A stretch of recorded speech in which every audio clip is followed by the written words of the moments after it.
Hey everybody, welcome to the video. In this video, I'm going to do a 1-year review of our Coachmen Cross Trail Class C RV that we use for some minor camping, but also primarily we use it for hauling our Baja around to off-road parks. All right, so like I said, this is the Coachmen Cross Trail 22XG, so it's a 22-footer. It's 22-foot living quarters. Bumper to bumper, it's like 24.5 feet, something like that. It is on the Ford E-Series 450 chassis. You can get this with the 350 or the 450, but since we were going to be pulling a trailer, we went with the 450, which means it has, well, if it's the 350 or the 450, it'll have the 7.3 liter V8 gas engine. It does have this awning up above, which I have a love-hate relationship with. It has the LEDs on right now. I'm gonna turn those off. This awning, when you open it up, is great. It's amazing, and I love it. However, it cannot tolerate any wind at all. I mean, at all, which means 75% of the time you can't use it because it's too windy. Another thing it does, which is interesting, is when the sun hits it, it gets nice and warm, so the flies love to land on it. And what happens is when you roll it in, the little flies don't move for some reason, and they get steamrollered by the tube there. So over time, you end up with a bunch of dead, smushed bugs on the inside of it. So occasionally, when I have it rolled out, I have to grab a little ladder and go around and flick off the dead bugs. But one thing that it does, which is kind of annoying for those of us pulling trailers, is you can see when it's in, it sticks out probably a good 4 inches, which means that if you're looking down the mirror on the passenger side, it really restricts, because of this, your view. Like when I'm looking down from inside, I don't even see that much of the tire. And that's kind of a problem. But regardless, in the rare occasion that you do get to use it, it's pretty nice. It has this it has this hatch right here, which is supposed to be made for an exterior TV. And they even it has a power outlet and a coax hook up here.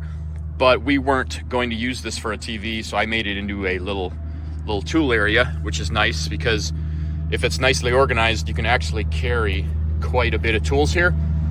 And then usually at an off-road park like this, usually I'll have the Baja off the trailer and maybe set over here, so if I need to use some tools to wrench on it, that's not a problem.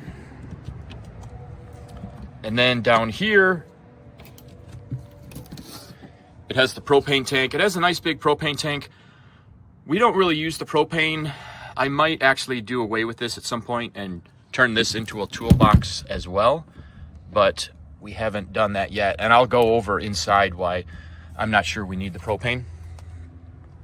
This is a shower head hookup. When I bought the RV, this had a water leak on the backside. I had to fix that right out of the gate. This is a propane powered hot water heater. This is a propane powered furnace for inside. This is a propane extension. You're supposed to be able to pull this out and I guess hook a grill up to it or something. It's totally useless. There's no extra slack in here. It's not straight. It's hard to get to. That thing is totally useless. I don't even know why they put that on here. It's got a 110 outlet, which is extremely useful because I usually have my air compressor plugged in here for the Baja, and the Baja's got a block heater and a battery heater, so I'm running cords off of that all the time. Being that it's the 450 chassis, it has a 7,500 pound towing capacity, and it has a real nice beefy hitch for that. And it comes with a 7-pin trailer connector. The electric brakes are not pre-wired into it, but the wiring is there. You would just need to add an actuator up at the dash. It has this bumper with the stinky slinky inside of it. However, I had to paint the bumper because it came with like this flat black, which was kind of chalky, and it had no paint at all on the inside. So it was all rusty on the inside, made the stinky slinky hard to get in and out, and it was all dirty. So I actually took the bumper off and then poured paint in there and spun it all around to get paint all over the inside. So now it stays clean and it's real easy to slide the stinky slinky in and out of it. And then the Coachmen Cross Trail has this door on the back. This is the main reason that we went with the Cross Trail, because of this door. This door is a really nice feature for us, because you can open up this door, and first of all, there is a screen door here. So if you're at a park like this and the weather's nice, you can have the main door open and the screen door shut, and then you just have all of this openness. You can see it goes straight through. It's awesome. Love the fact that this door's here. But regardless, this is a Murphy bed.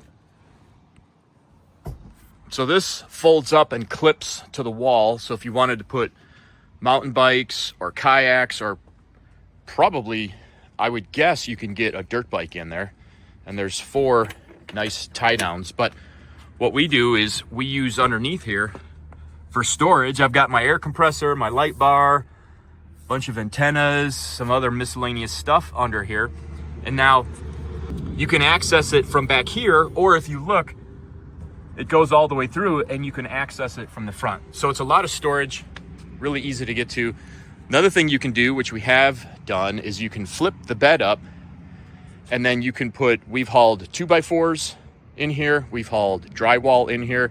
So having this back door kind of makes it a little bit of a utility truck if you need it.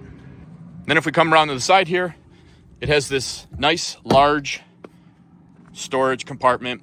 This storage compartment is all plastic and it has a drain down there. So like if you're hauling a boat and you've got, some boat accessories after the trip that are all wet, you can throw them in here. It doesn't matter. It'll just drain out the bottom. Underneath here is the black tank and gray tank dump valves. That works very well. There's your fuel fill. Here is your shore power hookup. This is your fill tank hookup. This is city water hookup, if you wanted to just hook up here and then you can just use city water pressure. This is a tank flush. This has a little spray nozzle in the top of the black tank. That's totally useless. It does absolutely nothing. That shouldn't even be there. And this is a coax hookup, so that if you have a time machine and you're back in the late 90s, you can hook up coax. This is another storage compartment. I use this for my water hose and then for my shore power connection. This is the generator. It's got an Onan 4,000 kilowatt generator. Very nice generator. You can control it from here, or you can control it from inside. I don't use it very often because I have a solar generator and I'm usually at shore power, but in the few rare occasions where I've needed it, it's nice to have it. One feature on here that's a little bit annoying is on a day like today, it's morning right now, and the dew, just a couple hours ago, everything was covered in dew. The dew makes its way, because typically wherever you park, the RV sits a little bit like this. It's a little nose down. And so the water, dew on the roof, or if it's raining, usually runs to the forward. Then it's got these little gutter things which are aligned perfectly to land on your mirror. So they hit the mirror, then they splash. You'll have water droplets all over the place. So it'd be kind of nice if that was maybe a little further back or something. I don't know. Splitting hairs at this point, but like I said, it is the E450. Now let's go inside and take a look. So underneath here, you have, this is your RV battery. This is just a lead acid or wet cell. I don't know. It's not lithium. There's room for 2 of them. So you could have 2 of these lead acid batteries, or you could have 2 lithium batteries in there. There's all of your junction blocks for the 12 volt. Then off to the side here, you have your breaker panel. This is a really nice breaker panel. This is your 110 outlets. These are your 12 volt outlets. That red LED is because I have a blown fuse in there. The RV didn't blow the fuse. My Baja blew a fuse over the weekend, so I swapped it with this fuse because I don't need that fuse right now. But this is a really nice, I added a circuit in here, and this distribution panel is really nice. This also has the 12 volt charging system in it, and it is lithium ready. So you could put a lithium battery in here and be good to go. Here's a disconnect switch to turn off all of the accessories on the inside so that you don't have to worry about draining your battery if you're parking this at a RV storage lot or something. This is the solar charge panel. It's pretty simple, but this is a really nice panel. I like playing around with this and, you know, seeing how much power you're putting back in. And this will also tell you if you're on shore power and things like that. This has one solar panel up on the roof. I've seen it in Colorado. I've seen this put up to 10 amps into the batteries. So that one solar panel up there is very effective. This is a cigarette lighter and a USB outlet. I installed this. The RV did not come with it because I wanted a cigarette lighter for some of my accessories. This is a 110 volt shore power connection. I also added this because I have a solar generator that some of the off-road tracks I go to don't have power connections, and I don't want to run my generator all day. So I'll actually set my solar generator up here, and then I just plug it into the 110 here, and then all the 110 outlets are good. With that, I can run everything except the air conditioner, which is usually fine. This is the control panel for things like the water pump. You can fire up the generator here. You got an hour meter here for the generator, things like that. A lot of empty plates here because I don't have many options. And then here's just a couple more switches with the awning control and some lights. Then if you come in here, they call this a J lounge. It does have a piece that pulls out here, and then you can plop a cushion on here, and then it's a regular lounge. We never use that. And this thing's always clunking around when you're driving, so I don't know what I'm going to do with that. You can also pull that out, put the cushion in, and then the tabletop drops down, and then there's another cushion that goes here, and this is a bed, but it's totally useless because nothing stays in place. The cushions all slide all over the place. It's total garbage. I want to at some point try to make that so that it actually works. But right now, just use it as a dinette and that's it. Here's the forward bunk area. There is a nice big padded piece that goes here, but when I'm just at the off-road park and it's just me and the wife, I don't even bring that with me because I like to be able to walk in here and have all the openness. And like I said, typically we just use this for storage. It comes with a really nice TV, really nice stand, and it clips to the wall when you're traveling. When you get to your destination, you pull this down, and then you can pull this out. And then I added a DVD player, and I added a little NES emulator here. Storage up above there, storage.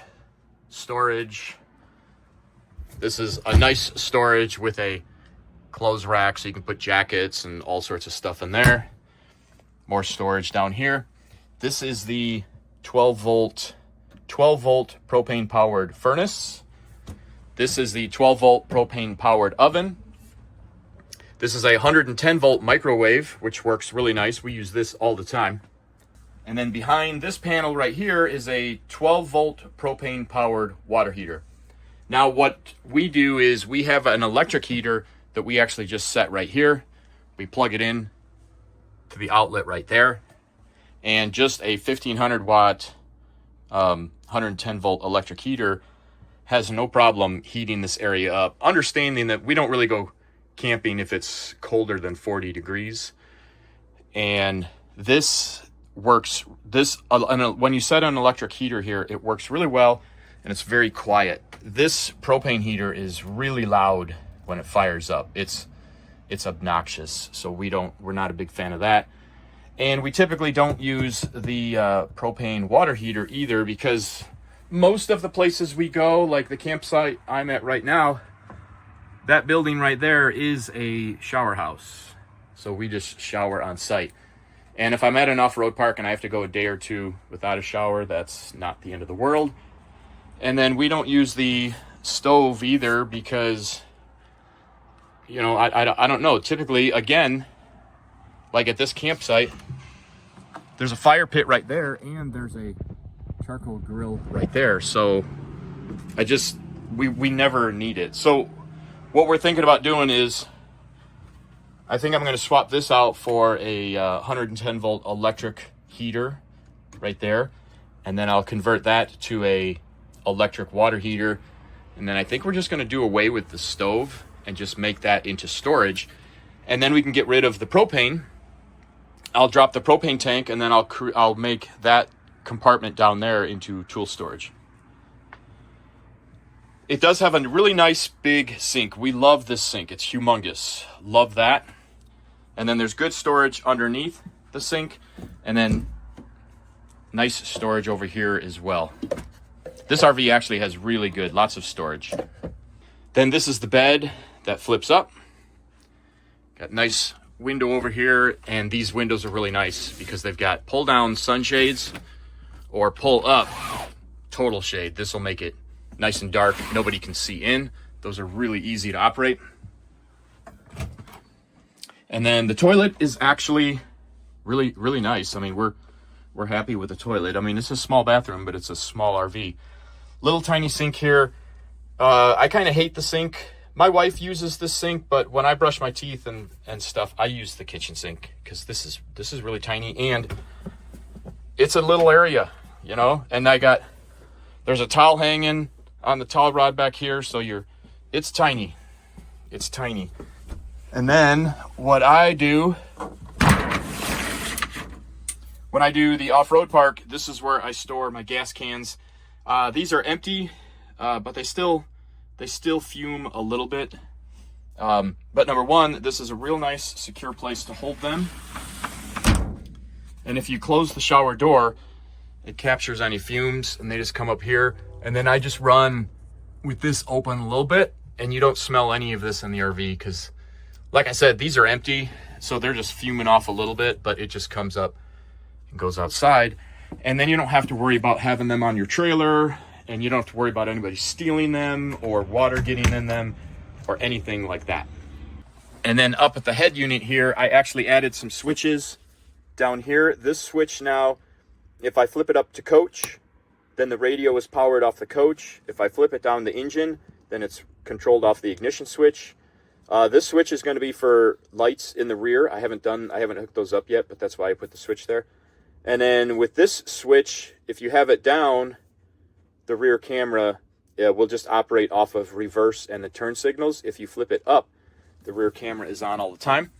So if you look right now, this is typically how I'll have it when I'm driving, so that I can just see the trailer, and you can see it's a wide angle shot, so I can see, you know, anybody who's on that side, anybody is on this side, and you can kind of keep your eye on the trailer. But if I flip that switch, then it just goes to regular radio mode. So like I said, that's the 1 year review. We are really happy with the RV. We like it. It has had a couple of quality control issues, but we got through that no problem. It pulls the trailer really well. This trailer with the Baja is probably coming in just under 4,000 pounds. It pulls it surprisingly well. When you're going down the highway, you barely even know that it's there. So thanks for watching the video, guys. I hope if you're thinking about using a Class C for trailer pulling or something like this video helps. And hopefully I'll see you on the next video. If you have any specific questions about the RV, just hit me up in the comments.